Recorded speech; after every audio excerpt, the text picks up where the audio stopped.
मुजफ्फरनगर के साउथ कृष्णापुरी क्षेत्र की रहने वाली एक महिला ने कुछ लोगों पर अवैध रूप से पैसे मांगने और झूठे मुकदमे में फंसाने की धमकी देने का गंभीर आरोप लगाया है। पीड़िता ने वरिष्ठ पुलिस अधीक्षक को दिए गए प्रार्थना पत्र में बताया कि विपक्षी दीपक और विनोद पहले भी पैसों की मांग कर चुके हैं। मांग पूरी न होने पर दोनों को बिना किसी ठोस कारण के थाने ले जाया गया, जहां जांच के बाद उन्हें निर्दोष पाया गया। पीड़िता का आरोप है कि इसके बावजूद आरोपी लगातार गाली गलौज कर रहे हैं और 50,000 रुपए न देने पर झूठे केस में जेल भिजवाने की धमकी दे रहे हैं। पीड़िता ने पूरे मामले की निष्पक्ष जांच कर आरोपियों के खिलाफ सख्त कानूनी कार्रवाई की मांग की है। जो हमारा मतलब हम कृष्णापुरी में रहते हैं, दक्षिण कृष्णापुरी में। हमारे पास में ही जो विनोद और विनोद की वाइफ नीतू रहती थी, उनके साथ हमारा थोड़ा झगड़ा हुआ। वो इस बात को लेकर हम अपना मकान बनाने के लिए लोन लेना चाहते थे। तो जो उनके जानने वाले हैं दीपक, पुष्पलता जी का लड़का, और उनकी जो दूसरी वाइफ है, उन लोगों ने विनोद से कह के हमें, मतलब मेरे जो हस्बैंड है वो थोड़ा कम पढ़े लिखे हैं, उन्हें बोला कि 5 लाख हम दिलवा देंगे, हम लोन करवा देंगे, लेकिन तुम हमें 20% दे देना। और उन्हें 20% का बताया कि 20% के 20,000 रुपए होते हैं, तुम 5 लाख पे हमें 20,000 दे देना। तो मेरे हस्बैंड ने कहा चलो ठीक है।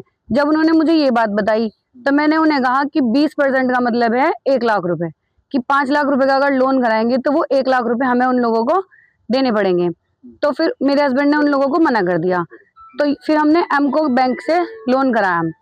तब हमने लोन कराया, हमने अपना मकान बनाया। इस चीज का पता चल गया विनोद को और दीपक को और उसकी जो दूसरी वाइफ है सोनिया को और पुष्पलता जी को। तो फिर उनको पता लगने के बाद उन्होंने कहा कि तुम अगर पैसे हमने मांगे थे तब नहीं दिए, तो जब हम तुम्हारे साथ घूमे हैं, फिरे हैं, तुम्हारे कागज बनवाए हैं लोन दिलवाने के लिए, तो अब तुम हमें उस चीज के 50,000 रुपए दे दो। लेकिन हमने मना कर दिया। तो उस बात पर उन्होंने कहा, विनोद ने और विनोद की वाइफ ने हम लोगों से मतलब गाली गलौज भी किया हमारे घर पर आकर। फिर हमने सोचा, मैंने कहा चलो भाई आपसी बात है, छोड़ दो। फिर उन्होंने कहा कि अगर तुम ऐसे नहीं दोगे तो हम अपनी लड़की के ऊपर रेप केस लगाकर तुमसे वैसे वसूली करेंगे। अब इस बात को लेकर लड़ाई झगड़ा हुआ।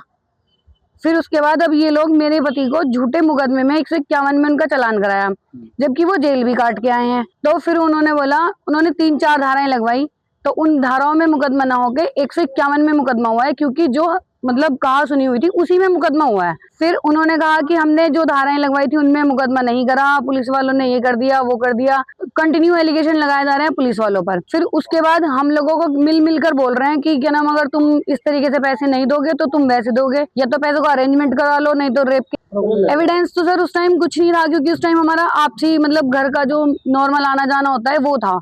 तो उन्होंने कहा कि अगर मतलब तुम हमें नहीं दोगे तो हम इस तरीके से लेंगे।